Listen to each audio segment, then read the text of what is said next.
bonjour tout le monde.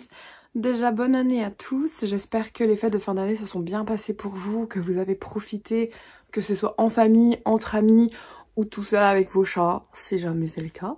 Il n'y a pas de petites règles à avoir quand on fait des fêtes de fin d'année. J'espère que vous allez tous bien. Et on va parler aujourd'hui d'un sujet qui est pas forcément très joyeux, très réjouissant et qui va être un petit peu plus, du domaine médical que d'habitude quand on parle évidemment de pratique ou quoi que ce soit. Donc là on va parler un petit peu de pourquoi j'étais pas forcément beaucoup là et des problèmes que j'ai eu ces mois derniers et qui au final remontent à longtemps. Faut qu'on reprenne depuis le début, j'en parle tout de suite. Alors il faut savoir que mon problème a commencé il y a 2 ans ou 2 ans et demi voire. C'était tout simplement un petit problème. Donc il faut savoir que j'ai toujours eu des règles douloureuses. Déjà voilà, ça c'est un fait, c'est quelque chose que j'ai toujours eu. Et donc à partir de ce moment-là, je me suis pas posé plus de questions que ça en me disant bah écoutez c'est mon cycle normal, je vais pas non plus me prendre la tête etc. Sachant qu'en plus de ça, si vous ne le savez pas, avoir des douleurs pendant les règles ce n'est pas quelque chose de normal. On ne devrait pas avoir mal ou de gêne ou autant mal. Voilà, c'est pas forcément normal, mais bon, tout le monde a normalisé la chose, donc ok, il n'y a rien à faire, on laisse passer. Une petite bouillotte pour les connaisseurs, les connaisseuses, et ça part, c'est finito pépito. Le problème étant que, il y a 2 ans, j'ai commencé à avoir des douleurs, on peut appeler ça syndrome prémenstruel, donc j'avais mal quelques jours avant, mais vraiment beaucoup mal, avant que les règles n'arrivent. Et ça aussi on peut le laisser dans les syndromes prémenstruels. Ce n'est pas un problème. Mais j'avais quand même des gènes beaucoup mal. Donc je suis quand même allée voir un médecin en me disant bon, on va voir ce qui se passe, si ça se trouve c'est pas que ça et on ne sait pas trop. Mon médecin m'a fait faire une échographie, donc m'a prescrit une échographie que je suis allée faire au cas où j'aurais des kystes sur les ovaires. Donc le SOPK ou syndrome des ovaires polykystiques. Au final, cette échographie n'a rien donné et moi je suis partie à Londres. Donc voilà, donc au final ça a, on va dire, mis sur pause un petit peu toutes ces recherches-là. En attendant, durant l'année, durant les mois où j'étais à Londres, j'ai quand même eu mal. Et ça venait de plus en plus pendant des jours avant, ça se rajoutait. Mais c'était pas forcément non plus énormément douloureux, donc ça allait. Par contre, après mon temps à Londres, je suis partie en Irlande. Et c'est à ce moment-là, du coup, c'était l'année dernière, donc tout 2023, que ça a commencé à vraiment être horrible. J'ai eu des douleurs qui commençaient de plus en plus tôt, voire même qui me prenaient presque 1 à 2 semaines avant mon cycle de règles. En fait, ma période, on peut dire, plus glamour que les règles. Déjà, je comprends même pas pourquoi est-ce qu'il y a ce mot comme quand tu traces une ligne avec un petit objet. Pourquoi donc? J'aime bien les appeler le cycle lunaire. Donc j'avais des douleurs qui commençaient 1 à 2 semaines avant le cycle lunaire. C'était pas normal en fait d'avoir ça comme ça aussitôt. Et surtout les douleurs étaient vraiment intenses. Ça me faisait vraiment très très mal, à tel point que j'étais clouée en fait au lit. Je ne pouvais presque plus marcher. J'avais envie de pleurer tellement c'était douloureux. Et le pire reste à venir, surtout. Voilà, donc j'étais vraiment très très mal. Le problème étant qu'en Irlande, pour aller voir un médecin et surtout peut-être un gynéco, c'est très compliqué. Étant donné qu'il faut être rattaché à une famille, parce que la demande est très forte, etc. etc. Il faut être rattaché à une famille. Moi on m'avait dit, écoute, si tu as vraiment besoin d'aller voir un médecin, on peut te rajouter sur notre famille, etc. C'était plus pour tout ce qui était maladie, genre rhume, bronchite ou des trucs comme ça, où on allait me dire, va voir un médecin au cas où tu as besoin d'antibiotiques. Là, c'était pas forcément le cas. Et puis, ça a vraiment intensifié dans les mois, quelques mois avant que je revienne. Donc, je me suis dit, ok, ça devrait passer. Voilà, donc déjà, il y a ça. Je suis revenue en France et j'ai décidé, en revenant en France, après avoir eu extrêmement mal, vraiment, quand je suis revenue en France, j'ai eu vraiment super mal et je me suis dit, ok, c'est bon, c'est mort, il faut que je prenne un rendez-vous chez le médecin. J'ai pris un rendez-vous chez le médecin le plus vite possible et c'est là où justement mon médecin m'a prescrit une IRM pour être sûre que je n'avais pas d'endométriose profonde ou d'endométriose tout court. Et rechecker pour du coup le SOPK au cas où, on sait jamais. Donc me voilà dans le monde des IRM où j'ai pris un rendez-vous en septembre et je l'ai eu début janvier. Voilà, donc autant dire que le temps d'attente est très long. Tu as le temps d'avoir mal et de tout simplement souffrir. Vraiment un plaisir. En attendant, mon médecin m'a donné des médicaments mais qui étaient pas vraiment des médicaments antidouleurs. De toute façon, pour le nombre de fois où j'ai mal dans un mois, si je devais prendre des antidouleurs chaque jour, plusieurs fois par jour, ce serait ma nourriture en fait. C'est clair et net que je pense que les médecins du coup ne veulent pas ça et que ça ferait mal aussi à mon corps, les effets secondaires et tout ça, et puis mon corps s'y habituerait, c'est pas quelque chose qui est préconisé. Parce que maintenant j'en suis venue à avoir mal presque tout le mois, donc j'ai mal à peu près 3 semaines sur 4 dans un mois, voilà, donc c'est pas du tout normal. Et j'ai des symptômes qui peuvent aller aussi bien dans l'endométriose que dans les SOPK. J'ai des crampes, vraiment des super crampes, j'ai des règles abondantes, j'ai de la pilosité qui vient par rapport aux hormones, et tout ça peut rentrer dans les 2 symptômes. Donc je me suis dit, ok, donc probablement j'ai l'un ou l'autre. Il faut que j'ai une réponse, quoi, parce que c'est pas normal que j'ai mal comme ça. Et si on me dit juste t'as rien, c'est normal ma cousine, laisse-moi vous dire que je ne pense pas, parce que je ne suis pas sûre de la chose en fait. Et donc me voilà où j'ai eu un épisode de crise vraiment très très douloureuse, je m'en souviens encore, et j'étais avec une amie à moi et on était partis en ville et en fait j'avais extrêmement mal mais c'était supportable.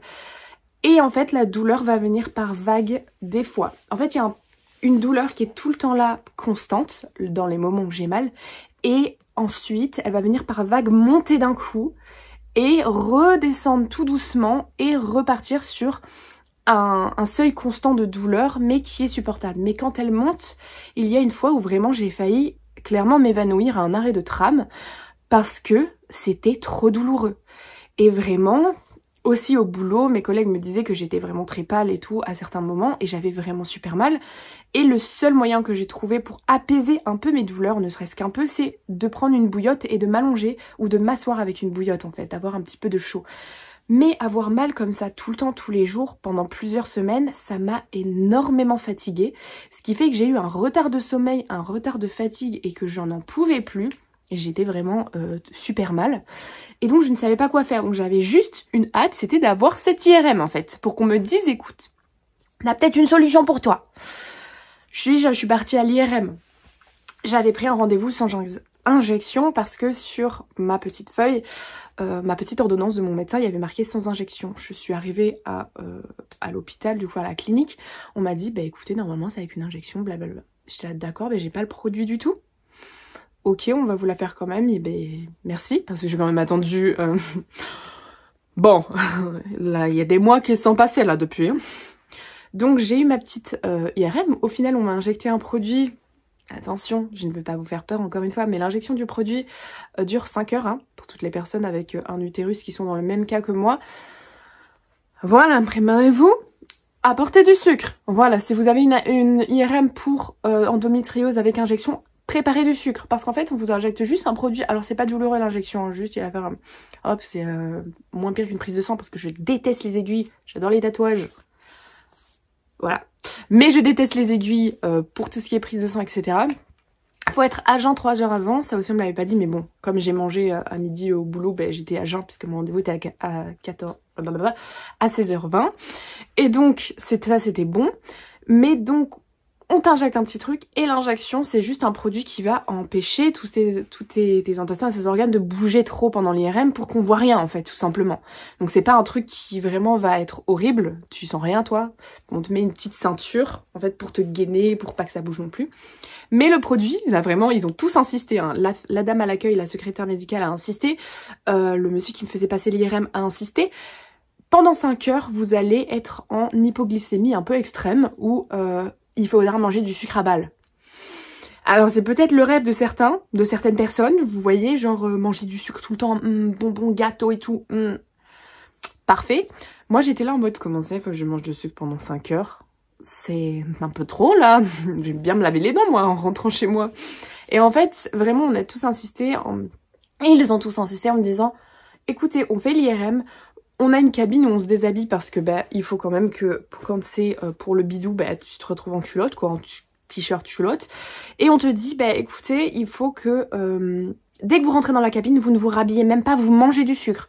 Parce que c'est souvent entre du coup la cabine et le secrétariat où on revient, après s'être habillé, etc., que les gens font des malaises. Parce que le produit fait tellement effet en hypoglycémie que ben, on se retrouve à faire des malaises parce qu'il nous manque du sucre. Donc moi j'étais là en mode...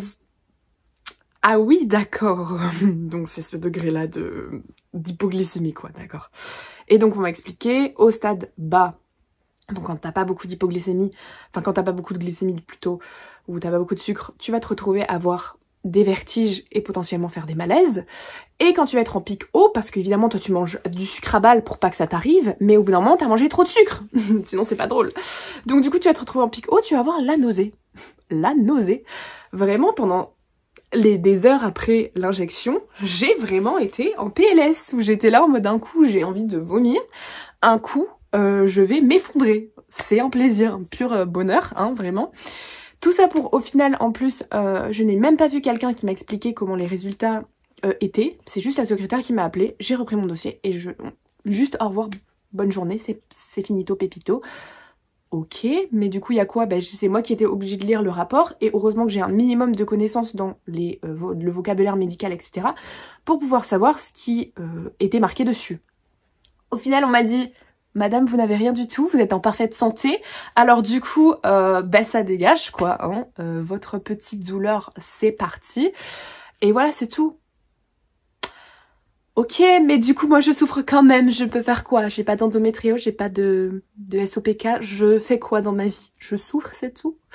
Il y a juste marqué un petit détail qui du coup... était quand même une petite avancée hein, parmi tout ceci. C'est que j'ai un utérus rétroversé. Donc pour vous dire, normalement l'utérus s'appuie sur la vessie comme ça, il doit être dans ce sens-là. Eh bien ceux qui ont des utérus rétroversés, il est vraiment comme ça l'utérus. Ah, croyez-moi, il est comme ça, il a fait son petit voyage et il est parti. Donc pour toutes les personnes qui ont un utérus comme ça, sachez que c'est normal, 30% de la population ont un utérus comme ça, c'est pas censé être quelque chose d'horrible. Mais c'est le mot, ce n'est pas censé être quelque chose d'horrible ou qui donne des complications, qui me fait tilt. Parce que ça fait plusieurs personnes qui sont dans mon entourage, qui ont exactement la même chose que moi, et qui ont fait des tests, des IRM, à aller voir des gynécologues, etc., etc., etc., pendant plusieurs années, et on leur a juste dit, vous avez un utérus rétroversé, mais c'est tout, en fait. Et les mêmes douleurs, les mêmes symptômes, tout est pareil. Vraiment, juste, ben, personne ne peut rien faire, parce que c'est considéré comme quelque chose de normal, et qu'il n'y a pas de complications. Mais du coup, pourquoi est-ce qu'on a mal ? Pourquoi est-ce qu'on se retrouve à plusieurs... Enfin, on est quand même... Parmi ces 30%, il y a quand même, je dirais, peut-être un quart ou, allez, peut-être la moitié qui ont des complications en ayant mal. On m'a dit, vous pouvez avoir beaucoup de douleurs. Oui, bah du coup, c'est le cas. Vous pouvez avoir des douleurs et des gènes pendant les rapports. Ok, donc super. Il peut y avoir aussi des problèmes pendant les grossesses. Enfin bref, moi c'est pas un truc que je considère comme étant pris à la légère du coup. Et pourquoi est-ce qu'on doit souffrir autant? Parce que là ça fait vraiment vraiment très mal. C'est un peu compliqué votre discours là, je comprends pas, donc faudrait juste que j'attende. Donc ce que j'ai fait c'est que dans la foulée, quelques jours plus tard, j'ai pris rendez-vous avec une gynécologue, j'ai rendez-vous fin janvier, je vais voir ce qu'elle va pouvoir me dire. Si elle me dit qu'il n'y a rien à faire, ben concrètement, je vais chialer comme quand j'ai chialé après l'IRM en fait, parce que ben en attendant, moi j'ai trop mal. C'est pas possible en fait, tout simplement, ça m'handicape de fou. Et j'espérais en fait peut-être en ayant l'endométriose ou le SOPK avoir ben, peut-être des antidouleurs ou des solutions apportées à ça.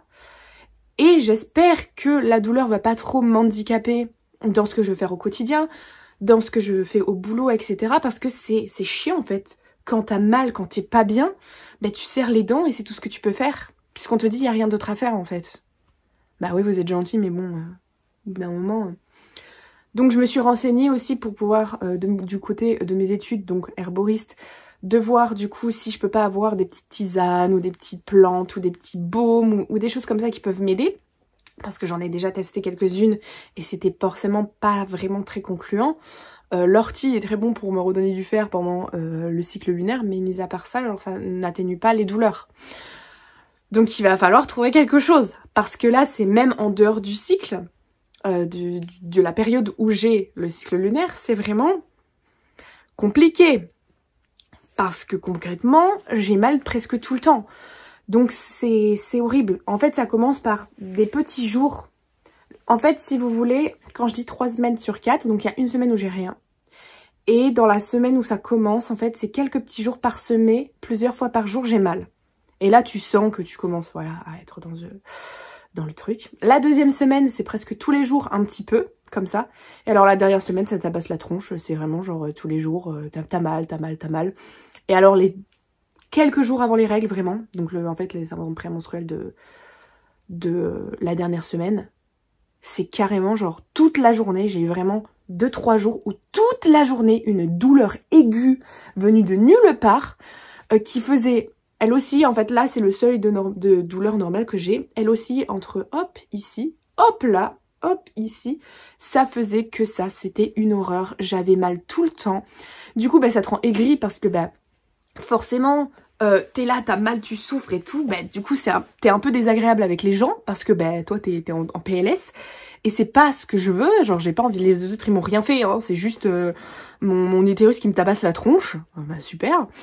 Donc les autres, enfin voilà, j'ai pas grand chose à leur dire, du coup, enfin, je devrais pas passer ma colère sur les autres, hein, c'est normal et je ne le fais pas, donc bon, hein, voilà, des fois ça peut être un petit peu désagréable du coup. Mais voilà, c'est tout en fait. Et mis à part ça, voilà, j'en suis au stade où j'ai rien, où on peut rien faire. Et où du coup ma bouillotte devient ma meilleure amie. J'ai dû, pendant les douleurs les plus aiguës, dormir avec ma bouillotte. Vraiment m'endormir pour espérer que la douleur passe et que je puisse m'endormir et que toute la nuit, ça me fasse pas mal en fait. J'ai été réveillée quelques fois par la douleur aussi. Enfin, c'est quelque chose où c'est compliqué, vraiment compliqué. Et j'ai vu des vidéos, des articles ou quoi que ce soit qui disaient que c'était possible de rebasculer en fait l'utérus dans l'autre sens et que du coup ça allait apaiser les douleurs, etc. Mais que c'était pour un temps indéterminé. Ça pourrait très bien revenir en un mois, qui se remette tout seul, en un an, qui se remette tout seul, en quelques semaines, en quelques mois, on ne sait pas. Donc c'est vraiment le facteur de on ne sait pas, puis en plus il n'y a pas beaucoup de personnes qui font ça en France et à mon avis ça doit pas être remboursé par la sécu, donc voilà. Donc si imaginons toutes les 2 semaines l'utérus il se rebalance à droite à gauche, tu vas pas repayer toutes les 2 semaines pour pouvoir te le remettre droit quoi, enfin voilà, c'est un peu chiant, au bout d'un moment je sais pas, faites un truc. Donc j'en suis rendue où ça m'handicape, je voulais faire des streams, sauf qu'au final je me suis dit ça sert à rien de faire des streams si pendant le stream au bout d'un moment t'es là en mode j'ai envie de taper quelque chose, ça me fait trop mal. Parce que dans les phases les plus hautes de douleur, je souffle en fait, je suis vraiment en mode pour essayer de prendre sur moi et que la douleur me fasse moins mal. Voilà. Et c'est pareil pour les vidéos, j'étais vraiment trop fatiguée, je pouvais pas faire de vidéos, je me suis dit ok qu'est-ce que je peux faire en fait dans ces moments-là? Rien, tu travailles, j'avais mon travail, j'avais mes études aussi, donc je me suis dit bon, je vais me concentrer sur la santé, on verra après pour YouTube. De toute façon, je fais ça pour le pur plaisir et le bonheur. Et donc, voilà, santé avant tout. Mais j'en suis rendue à un moment où là, je suis dans mes phases où j'ai pas mal. Voilà. Donc, pour le coup, ça va. Pour l'instant, je suis normale comme une personne qui n'a pas mal et qui est en bonne santé. Mais on ne sait pas pendant combien de temps ça va durer cette non-douleur, sachant que j'ai déjà commencé à avoir des jours où j'ai mal. Donc je me dis, le repos est court. Le répit surtout est court. Donc on en est rendu à ici et je ne sais pas quoi faire. J'attends mon rendez-vous. Je vous en parlerai un petit peu plus en détail si jamais j'ai quelque chose après mon rendez-vous. J'en parle notamment sur Insta, n'hésitez pas à me suivre, mais je pensais que c'était quelque chose de très important pour vous le dire déjà par rapport à mon absence ici, et ensuite pour vous informer si vous avez la même chose et que vous êtes en galère ou que vous ne savez pas quoi faire et que vous n'êtes pas seul, hein, déjà, sachez-le, que c'est pas parce qu'on vous dit que c'est censé être normal et tout que vous êtes solo à avoir mal et à être en PLS. On va dire, moi j'ai pas trop la chance, mais j'ai eu... je sais pas du coup comment dire si j'ai pas eu la chance, mais en fait d'avoir des personnes qui avaient la même chose que moi dans mon entourage et qui ont pu me dire mais en fait non, c'est pas normal parce que moi aussi j'ai la même chose, donc c'est pas un cas à part, c'est pas un truc où c'est vraiment genre une personne sur toute la population a ça. Non, c'est pas quelque chose comme ça. Donc ok, déjà ça soulage d'être pas seule et de pas se dire ok, ça se trouve j'ai un truc inédit que personne n'a. Non. Donc de ce côté-là, voilà. Donc vous n'êtes pas seul, sachez-le. Et je vous envoie tout mon amour aussi. Je vous souhaite une bonne année par rapport à ça. Je vais finir la vidéo ici. Vous en faites pas, normalement il y a une petite vidéo qui arrivera après. Qui normalement du coup est sur mes petits oracles, mais j'ai acquis de nouveaux oracles, donc je dois refaire la vidéo parce que j'avais tourné la vidéo, elle était prête à sortir à quelques détails près, il fallait que je refilme d'autres scènes, mais j'étais tellement en PLS que je pouvais pas, donc je me suis dit bon, depuis le temps d'avoir acquis de nouveaux oracles pour de nouveaux usages, ce serait peut-être mieux de découper du coup la vidéo en deux, parce que sinon la vidéo elle fait 40 minutes, c'est peut-être un peu lent, donc je vais couper la vidéo en deux et vous faire ces petites vidéos oracles que je vous rabâche depuis plus d'un mois que je dois vous sortir. Mais ce sera plus facile de les découper en deux, voilà. Donc normalement ça devrait sortir peut-être courant de la semaine prochaine, peut-être, je ne sais pas non plus.